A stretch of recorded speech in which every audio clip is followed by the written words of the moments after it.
It's the week before Christmas, and we're super excited to come to you with all kinds of NFL picks. Kind of couldn't help ourselves today. We got a bunch. We don't even have Stefan here, and we have a ton More of picks than we had today. last week with him here. Yeah. So we have a ton of picks. Exciting weekend of football. Go check out the college football episode.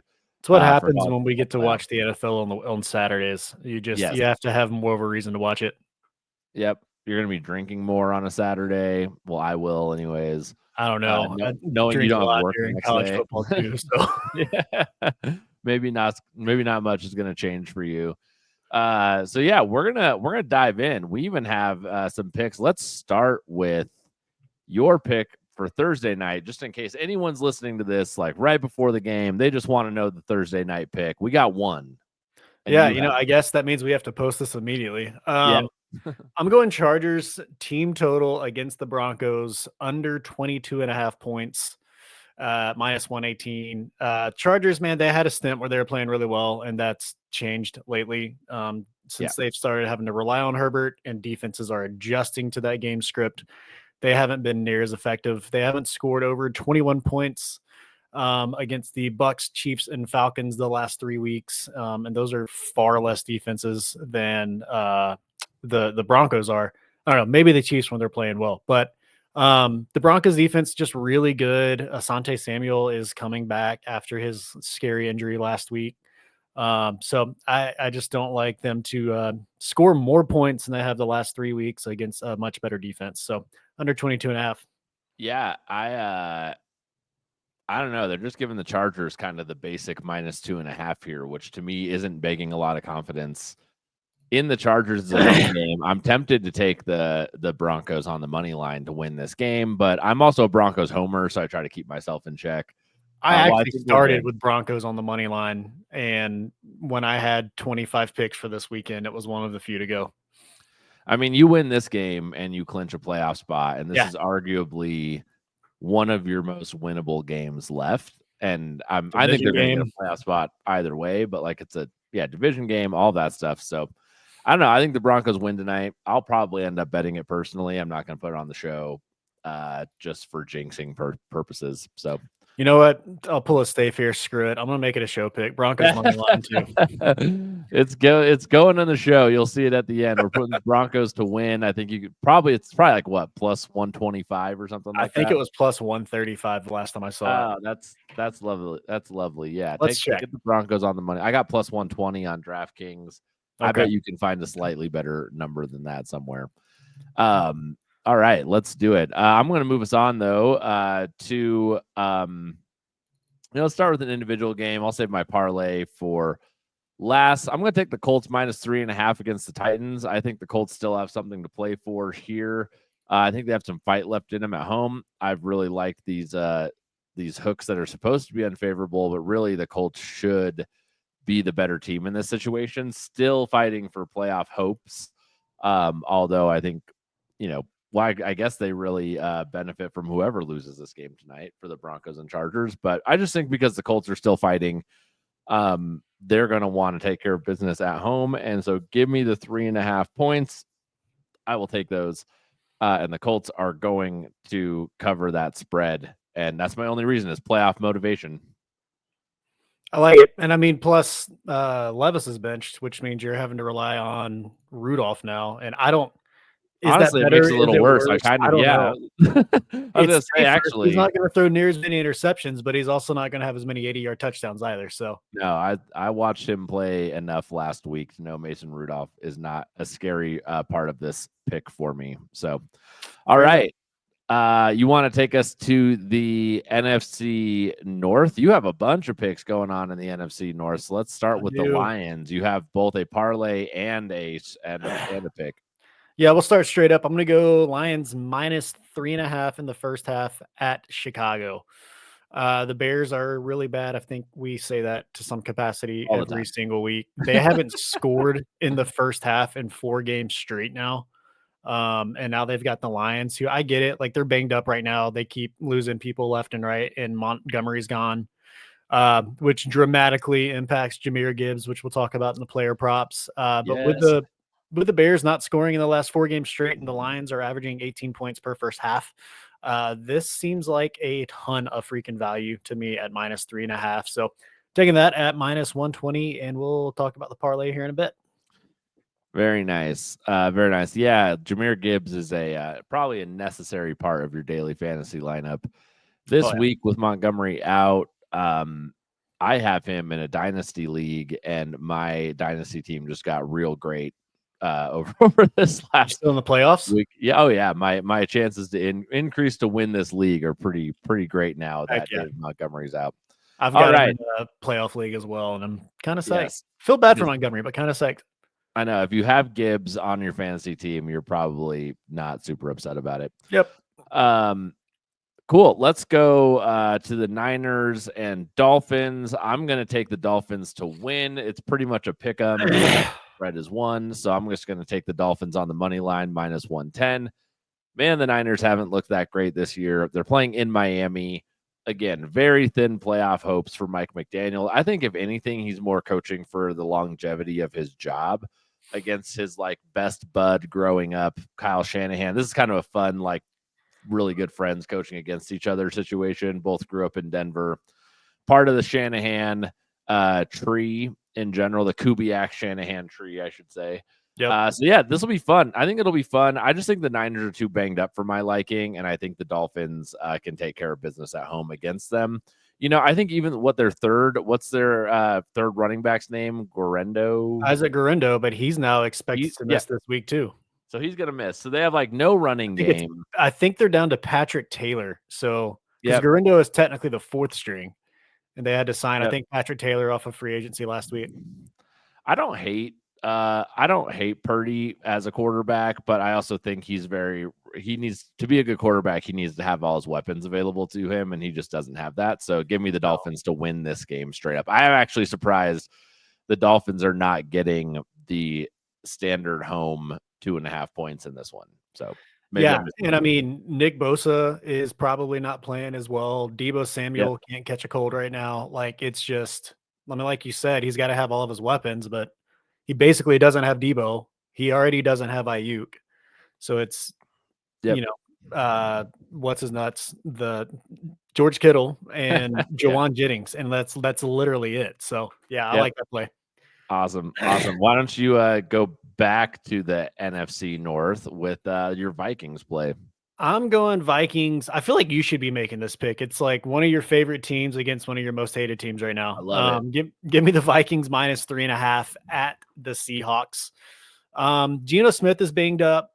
Kenneth Walker still isn't practicing this week. Zach Charbonnet has now been added to the injury report for Seattle. So offensively, you know, teams across the board have just been eliminating DK Metcalf, and it's kind of JSN right now, and that's really it for the offensively for the Seahawks.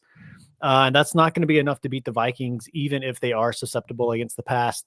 Seattle in general struggles when they can't get the running game going, and it's going to be hard to get the running game going if both your running backs are injured. Yes. Plus the Vikings, if they win out, they get the #1 seed in a division title. And I think that alone with being the better team is enough to just take care of business against a Seahawks team that's very inconsistent right now. So give me the Vikings -3.5. Yeah, it's gonna make it really interesting with that that division, man. We'll go this right into my next parlay, which is like I said the Rams are possibly going to win this division and going to make the playoffs back when they only had like 3 wins. And now you have the Cardinals and Rams are both going to benefit from Seahawks having to play the Vikings this week in potentially winning that division. So I will go ahead and do my last games pick. It's a parlay. I've been killing the money line parlays, the 2-leg teaser parlays. And I'm going to take the Rams on the money line to win, and then the Bengals on the money line as well. I see both of those teams winning. The Bengals are playing the Browns. I don't know if you fall into this trap, but I have a real hard time with not liking the teams on Hard Knocks, and they're doing the in-season Hard Knocks for the whole NFC North. And while I know the Browns are also there, I feel like I'm still like holding out that the Bengals aren't that bad of a team. And I definitely 100%. I definitely think they take care of business against the Browns at home because Jameis can't stop throwing interceptions. Jameis isn't even playing. The TV. Oh, that's Jameis right. is benched this week. It's DTR. Yeah, so we got DTR, which actually makes me feel even better. He's awful, man. Yeah, I think that the Bengals take care of business. So that one I feel great about. The Rams and Jets. The Rams are not as big of favorites against the Jets, but I don't know why we're still giving the Jets respect at home on anything. I think the only thing that scares me is the Jets secondary is actually very good and very highly ranked. And so obviously the Rams need to be able to pass the ball. Might be a really good Kyren Williams week, though, for running the ball because they're going to need to do that effectively. I do think they beat the Jets, though. I don't understand why there's a hot team coming into New York against a garbage Jets team. I don't quite understand. Dude, why I understand that their secondary is good on paper.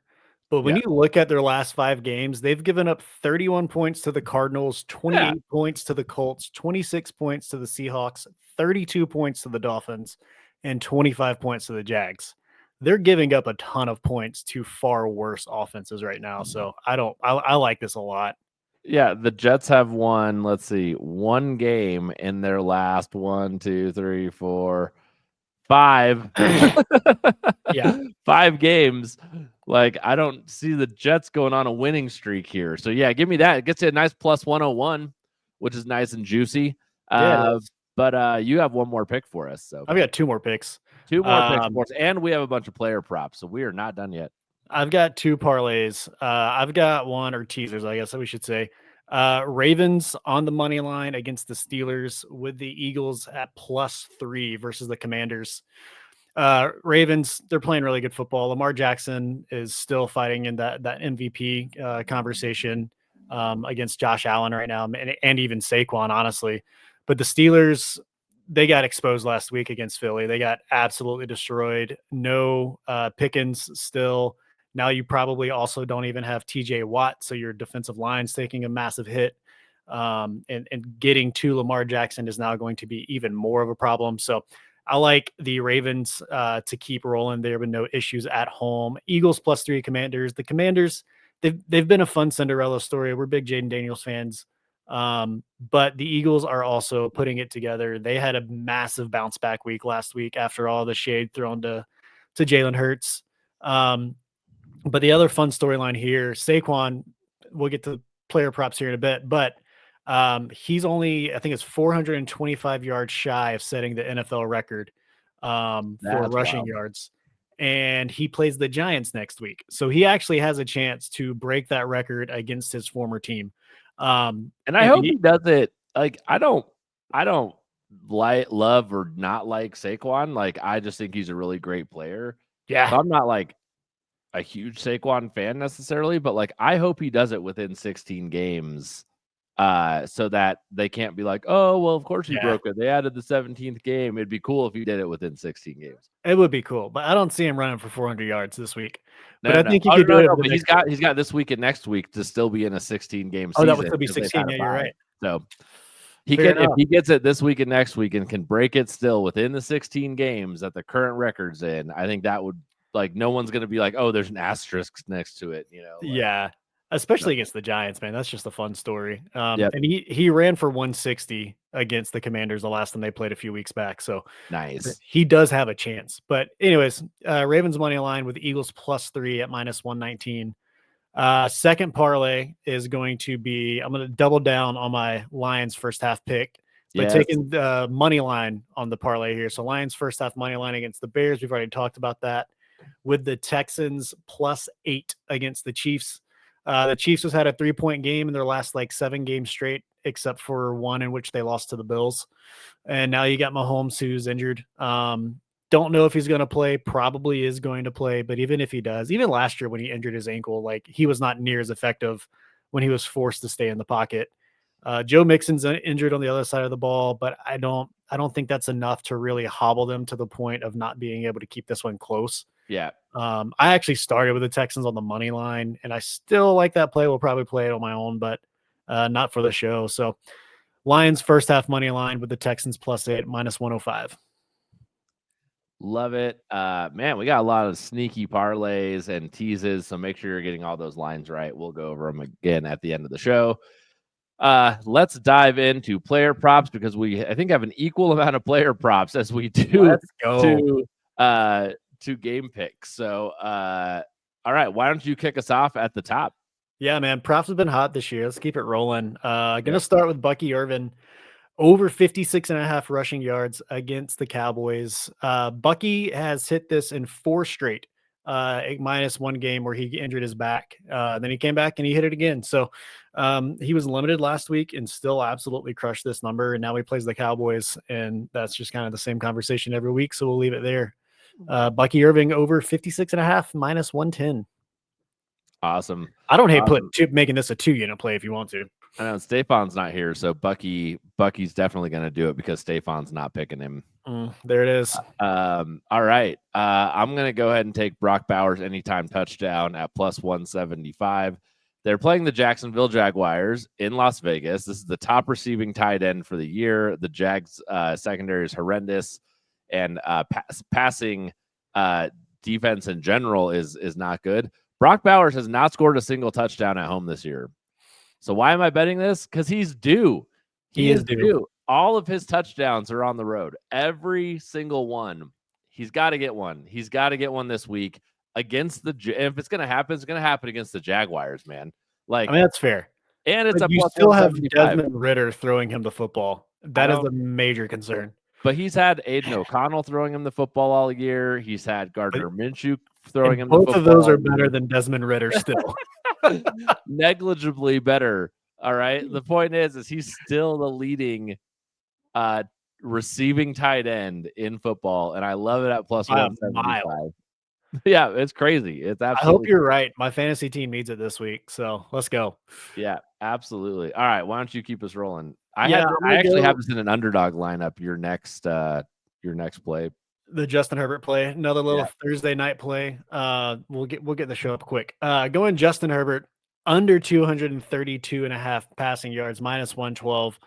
This one hurts to take. I'm a massive Herbert fan. He's got easily the prettiest ball in the NFL, in my opinion. But he hasn't hit 232 yards in his last 4 straight.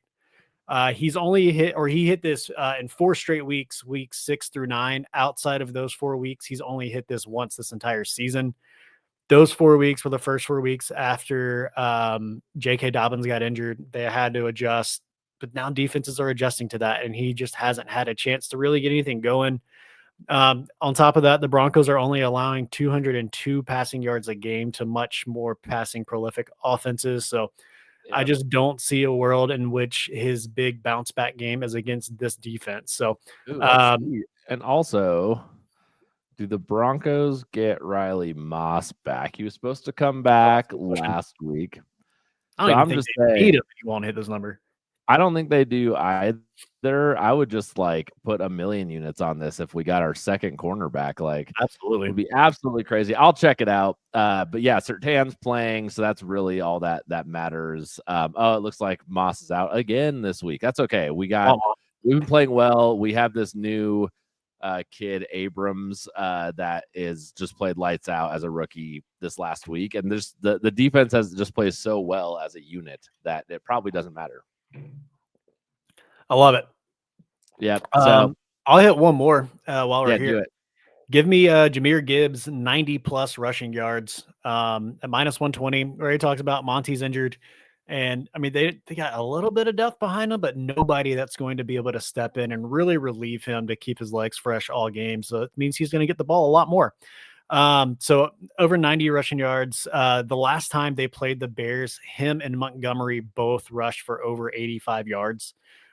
So now that he's getting that many more touches, I don't see this being an issue at all. So the Bears are allowing 106 a game. So wow, this feels pretty easy to me. Yeah, it feels like you have to have him in a DFS lineup this week. Oh yeah, might be that guy. Cool. I will just do my second pick. It's all I have, which is Courtland Sutton, longest reception over 23.5 yards. I actually got this on Underdog at 22.5, but if you go to DraftKings, it's 23.5. So Courtland Sutton has hit this number 11 out of 14 games this year. Damn. And then one of them was against the Chargers previously. So I like it to happen again. He needs Man, a bounce back week after last week. yeah. I'm blaming him for me losing my DFS tournament with you guys last week. Lost that game by 5 whole points, but I think you will.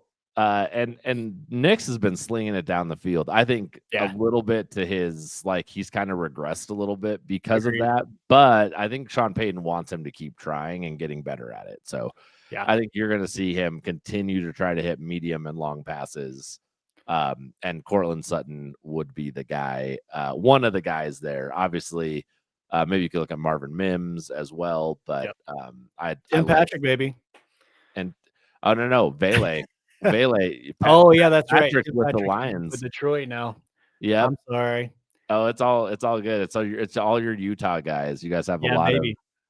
Denver loves underrated drafting some receivers. Utah boys. Yep. Well, speaking of your guys, why don't you keep going with Bijan here? Yeah, I'll knock the rest of mine out quick. Give me Bijan Robinson over 88.5 rushing yards. Look, Kirk Cousins benched. You guys know I've been screaming for this all year, which I get the development aspect, but at this point, Penix can't develop any more than he has this year, and he gets to play the Giants. I just think the offense here is going to be much more effective, which feels weird to say for the first game a rookie's going to come in and start. But if you've watched Kirk Cousins the last 6 games, it has been painfully bad. And I think, dude, you could put Will Levis in this offense, and I think it would still be better than it has been the last 5 weeks. So I do expect them to get some sort of a lift here, but also with it being Penix's first game, I expect them to lean on Bijan even more than they have recently. And add in the fact that the Giants are giving up over 140 rushing yards a game. This is almost half of that number. I don't understand how this isn't closer to 100 at this point. So give me Bijan over 88.5. And then while we're attacking bad defenses against the run, also give me James Conner over 80.5 rushing yards. He plays the Panthers that we have just absolutely destroyed all year on this show from a props perspective. They're giving up 173 yards a game, and they've given up over 105 of their last 6. James Conner has technically only hit this number in 50% of his games this year. But the Cardinals have also been completely game scripted out of so many games this year because Kyler Murray has been super ineffective. So when they play better, I would expect that number to be much higher to like 80% of his games because he is still a super effective running back when he's healthy. And he's actually been healthy this year. So I like that one to hit pretty easily. Any comments before my last one? No. I totally agree. I got James Conner and DFS going this week. I think he's got to have a big week. I'm pretty excited about that. I think they're probably a pretty good price value on that pick too. Dude, these cowards won't give me a Michael Penix Jr. rushing prop, and if it pops up before the game, I'm going to take it. Not because he's like a huge runner, but because he's a rookie quarterback, so he's going to pull it down and probably run a number of times, but they won't actually give it to me. Over reception total, whatever that number is. Yes, that's a great one too. Anyways, you got one more. I got one more and 2 side pieces. We talked about the Eagles already and how Barkley's only 400 yards shy of the record. I expect them to feed him the ball dramatically. So I'm taking Barkley over 98 rushing yards or over 96.5 rushing yards. Sorry. He's hit this by himself in 7 of his last 9 and 9 of 14 on the season. He's already rushed for, I think it was 146 the last time we played the Commanders. So I don't see him having an issue getting into triple digits here, going after that record total there. And I mean, if he hits the rushing record, he's got to be in the MVP race in my mind. Yes. So absolutely. I like that one there. And then I'm also going to take 2 side piece bets, half unit each on both of these. The first is Pat Freiermuth, anytime touchdown at plus 325. George Pickens is going to be out again. The Ravens love to give up passing touchdowns, and he has hit this number in every game, or he's scored a touchdown in every game that Pickens hasn't played. So I like him to get one here at plus 325. And then Jahmyr Gibbs, first touchdown scorer, dove through the Lions season this year, and a Lions running back has scored the first touchdown in the game in all but 4 games this season. Oh man, I believe that. And now you don't have David Montgomery. So at plus 250. This one feels silly not to take it. And 2 of those 4 that the running back didn't score, they scored first for the Lions, but the other team happened to score first. Yep. And the Bears, again, haven't scored in the first half all season, or the last 4 games. So, yeah, half unit on that, plus 250. That's great. I love both of those, especially the Pat Freiermuth. That seems like a really great value there. So let's go, baby. All right. Well, that's it. You made it to the part of the show where we just kind of run it down for you. Don't forget to follow us on all the social medias, especially download the podcast and follow us and subscribe to our YouTube channel, like all that good stuff. We're going to run it down. Mike, why don't you start with your game picks? Let's go with the Chargers team total under 22.5 against the Broncos at minus 118 for Thursday Night Football. Give me the Lions minus 3.5 in the first half against the Bears. The Vikings minus 3.5 against the Seahawks. A teaser of the Ravens money line with the Eagles plus 3 at minus 119. And going to wrap it up with the Lions first half on the money line with the Texans plus 8 points at minus 105. Yeah, I got a teaser parlay to start with the Bengals to win on the money line and Rams money line. I'll get you a nice plus 101. Give me the Colts minus 3.5 against the Titans, and then I will take the Dolphins straight up to win against the Niners in what is essentially a pick'em game. All right, how about props? Props. I'm taking Bucky Irvin over 56.5 rushing yards. Justin Herbert under 232.5 passing yards. Jahmyr Gibbs over 88.5 rushing yards. Bijan Robinson over 88.5 rushing yards. James Conner over 90.5 rushing yards. Saquon Barkley over 96.5 rushing yards. And 2 side piece bets of Pat Freiermuth anytime touchdown and Jahmyr Gibbs first touchdown score. Sweet. I'm going to take Brock Bowers anytime touchdown. His first touchdown at home in Las Vegas at plus 175. Cortland Sutton, longest reception over 23.5 yards for the Broncos tonight. Go check out the college football episode, all of our college football playoff picks. Let's go make some money this weekend. We've been absolutely killing it, and we will talk to y'all later. Peace.